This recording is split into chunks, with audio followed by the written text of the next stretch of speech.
Úgy szeretném meghálálni,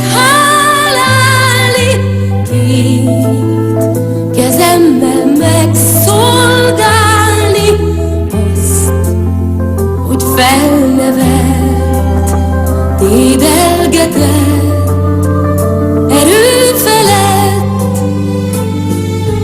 Légy ezentúl mindig boldog, míg én élek, nincs több gondod. Én vigyázok rád már ezután.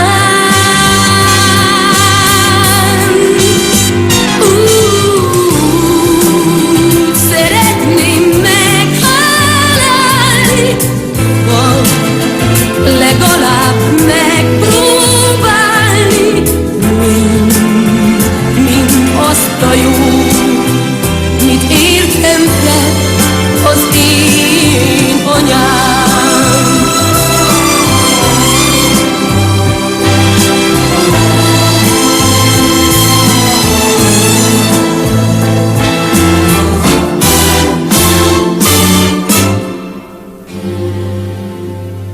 Úgy szeretném meghálálni,